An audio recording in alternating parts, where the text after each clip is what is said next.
नमस्कार। आज भुसावळच्या जळगाव तरुण भारतच्या विभागीय कार्यालयाच्या उद्घाटन सोहळ्यानिमित्त आपल्या व्यासपीठावरती राहुलजी पवार यांची उपस्थिती लाभलेली आहे। सामाजिक कार्यात व्यापक ठसा उमटवणारे राहुलजी समतोल प्रकल्प त्यांनी अत्यंत परिश्रमाने यशस्वी करून दाखवलेला आहे आणि आता मतिमंद मुलांसाठी माझे आश्रय घर नावाचा प्रकल्प ते राबवत आहेत।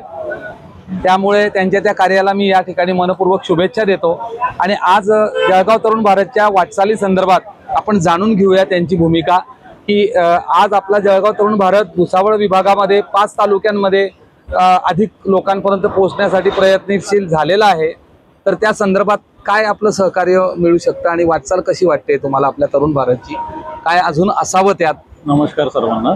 सगळ्यात आधी तर तरुण भारतला वर्धापन दिनाच्या हार्दिक शुभेच्छा। तरुण भारत हा नेहमी प्रामाणिकपणे आपलं मत मांडत राहिला, तसेच समाजाला एका विशिष्ट प्रवाहात नेण्यासाठी जी वेगवेगळी दिशा असते ते तरुण भारतने नेहमी दिलेली आहे।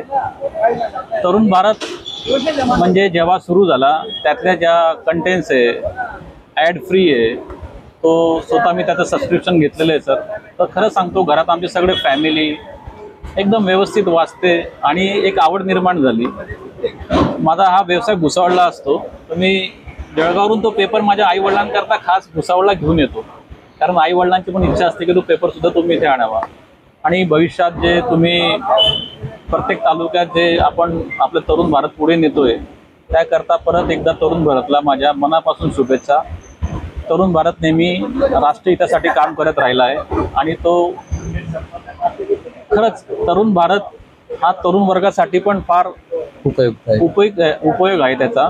त्यामुळे परत एकदा सगळ्यांना मनापासून शुभेच्छा। धन्यवाद, आपले मनपूर्वक आभार। आपला मौलिक वेळ आपण आजच्या या उद्घाटन सोहळ्याला दिलेला आहे। यापुढेही तुमचं असंच सहकार्य तरुण भारत परिवाराला, तरुण भारतला मिळत राहो हीच आमची अपेक्षा आहे। धन्यवाद, थँक्यू।